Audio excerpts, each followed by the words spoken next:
जय हिंद दोस्तों, स्वागत है आप सभी का आपके अपने YouTube चैनल जैकपुर पे। तो क्लास 11 का ज्योग्राफी जो है half yearly exam and final exam के लिए ये फाइनल वीडियो बन रहा है आपके लिए, जो कि ट्रिकली है। इसके पहले भी हमने पार्ट 1 चैनल पे अपलोड किया था और ट्रिक से मैंने याद करवाया था।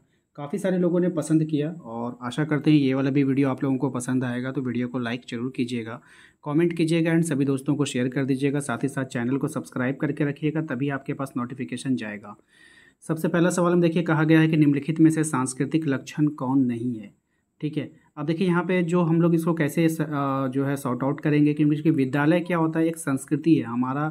एक संस्कृति होता है कि हम लोग पूजा पाठ वगैरह करते हैं, धार्मिक चीज़ों का पालन करते हैं, हम अपने धर्म के हिसाब से चलते हैं। तो एक संस्कृति के साथ हम लोग जुड़े हुए हैं। सड़क क्या है, एक रास्ता है, इसमें भी हमारी संस्कृति है। कैसे, मान के चलो ये सड़क है तो सड़क पे हम लोग कोई पत्थर नहीं रख सकते कि किसी अनजान व्यक्ति को चोट लगे, क्योंकि हमारी संस्कृति अलाउ नहीं करती, चाहे आप किसी भी धर्म के हो।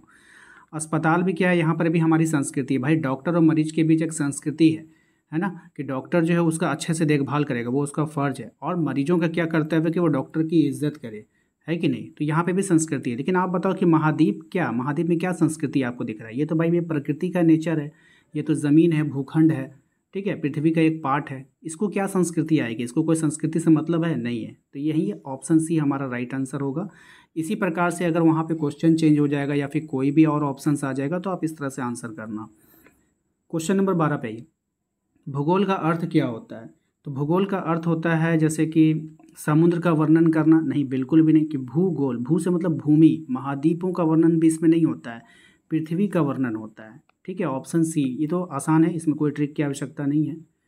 अगला सवाल है क्वेश्चन नंबर 13 में कि भूगोल पृथ्वी तल का क्षेत्र है, विवरणी विज्ञान है, ये कथन किससे संबंधित है। अब आपको बताना ये जो कथन है वो कि भूगोल पृथ्वी तल का क्षेत्र है, तो ये किसका है, तो अल्फ्रेड हेटनर का। ठीक है, किसका है, अल्फ्रेड हेटनर का, और विवरणी विज्ञान है। तो देखिए अब यहाँ पे हम लोग कैसे ट्रिक लगाएंगे कि भूगोल जो है ना, पृथ्वी तल हम लोग पृथ्वी के तल पे रहते हैं। तो हम लोग क्या कर सकते हैं भाई, हम लोग पृथ्वी से कभी हेट नहीं कर सकते हैं ना, ऐसे याद करो, हम लोग पृथ्वी को कभी हेट कर सकते हैं, नहीं कर सकते, तो हेटनर हो जाएगा। ठीक है, तो इस तरह से याद कर लीजिएगा। अधिवास भूगोल एवं जनसंख्या भूगोल का संबंध किससे है। अधिवास भूगोल और जनसंख्या भूगोल का संबंध आपको बताना है, तो ये मानव भूगोल से है। देखिए जनसंख्या को कौन बढ़ा रहा है, मानव बढ़ा रहा है। ठीक है, अधिवास रहने होने का जो होता है आवास, अधिवास से आवास रिलेट कीजिए। आवास किसको चाहिए, मानव को चाहिए। तो हर हाल में ऑप्शन सी इसका राइट आंसर होना चाहिए। चलिए क्वेश्चन नंबर 15 पे आते हैं। वैसे ये बड़ा क्वेश्चन है, इस तरह के क्वेश्चन एग्जाम में नहीं आता है, डरिएगा बिल्कुल भी मत। ठीक है, भूगोल धरातल के विभिन्न भागों में कारणात्मक रूप से संबंधित तथ्यों की विभिन्नता का अध्ययन करता है, ये कथन किसका है। ठीक है, तो ये जो कथन है ये आपका अल्फ्रेड हेटनर का है। ठीक है, तो ये क्वेश्चन उतना इंपॉर्टेंट है नहीं, इसलिए हम लोग इसमें ट्रिक नहीं लगा रहे हैं। ठीक है, चलिए नेक्स्ट आते हैं हम लोग क्वेश्चन नंबर 16 में। निम्नलिखित में से कौन मानव भूगोल की एक शाखा है। अब देखिए मानव भूगोल का एक शाखा है, आपको पहचानना है। ठीक है, तो क्या हो जाएगा, आर्थिक। अब यहाँ पे ट्रिक क्या लगाओ, देखो आर्थिक स्थिति जो होती है खराब किसकी होती है, इंसानों की होती है। कोई कोई बोलता है ना कि इसकी आर्थिक स्थिति बहुत अच्छी है, कोई बोलेगा नहीं इसकी आर्थिक स्थिति बहुत खराब है। ठीक है, तो आर्थिक स्थिति किसका होता है, मानव का। तो मानव भूगोल का क्या हो जाएगा, आर्थिक। ठीक, ये बार ट्रिक लगा लेना, याद हो जाएगा। क्वेश्चन नंबर आते हैं हम लोग 17 पे, कह रहा है आपसे कि निम्नलिखित में से कौन भौतिक भूगोल से संबंध किससे, निम्नलिखित में से भौतिक भूगोल का संबंध किससे आपको बताना है। ठीक है, तो यहाँ पर हो जाएगा मृदा शास्त्र से। अब देखिए यहाँ पे भौतिक भूगोल यानी कि फिजिकल भूगोल, फिजिकल से हमने आपको समझाया था ना एक बार। जनांकी ये मानव से संबंधित है, ये मानव का पार्ट है। अर्थशास्त्र फिजिकल कहाँ से हो जाएगा, ये तो सब्जेक्ट का चैप्टर है। लेकिन मृदा जो है वो भूमि का फिजिकल है। मृदा क्या है, भूमि का फिजिकल है। अब जैसे हम बोलेंगे इंसान का फिजिकल क्या है, भाई मेरा हाथ, मेरा पैर, मेरा नाक, मेरा मुंह, अगर आप टच करोगे तो ये सब क्या है, हमारा फिजिकल है। लेकिन उसी प्रकार से पृथ्वी का फिजिकल क्या होगा, मिट्टी, मिट्टी उसका फिजिकल है। पहाड़ क्या है, फिजिकल है। ठीक है, चलिए क्वेश्चन नंबर आते हैं 18 पे। क्वेश्चन नंबर 18 में कह रहा है आपसे निम्नलिखित में से कौन सा सांस्कृतिक तत्व नहीं है। ठीक है, अब यहाँ पे देखिए कौन नहीं है आपको बतानी है। ठीक है, अब यहाँ पे देखिए उद्योग कौन करेगा भाई, मानव करेगा।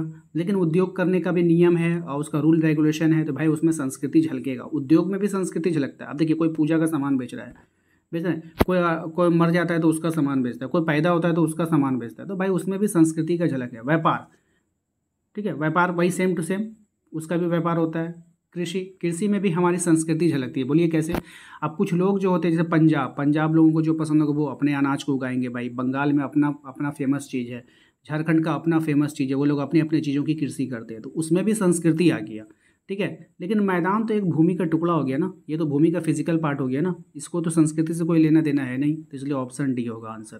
तो इस तरह से दिमाग लगाइएगा आप लोग भी एग्जाम में, ठीक है ना। क्वेश्चन नंबर 19, किस भूगोलवत्ता को आधुनिक भूगोल का जनक कहा जाता है, यानी कि कौन से ऐसे भूगोलवत्ता थे जिनको आधुनिक भूगोल का जनक कहते हैं, तो अलेक्जेंडर वॉन हम्बोल्ट, ठीक है। अब देखिए भूगोलवत्ता को आधुनिक भूगोल, बात समझे, आधुनिक मतलब नया, ठीक है। तो अलेक्जेंडर, अ से आधुनिक, अ से अलेक्जेंडर इसमें लगेगा, ठीक है, आधुनिक भूगोल में, और वॉन हम्बोल्ट, ठीक है, ये याद रख लीजिएगा। ट्रिक लगा रही हैं, याद कर लेना आप सभी को। क्वेश्चन नंबर 20 पे आते हैं, कह रहा है कि सर्वप्रथम विश्व का मानचित्र बनाने वाला भूगोलवत्ता कौन था, यानी कि जो सबसे पहले विश्व का मानचित्र किसने बनाया था, ये आपको बतानी है, ठीक है। चलिए हम देखते हैं। तो यहाँ पर जो इसका राइट आंसर होने वाला है वो हो जाएगा आपका टॉलेमी। क्या हो जाएगा, टॉलेमी, ठीक है।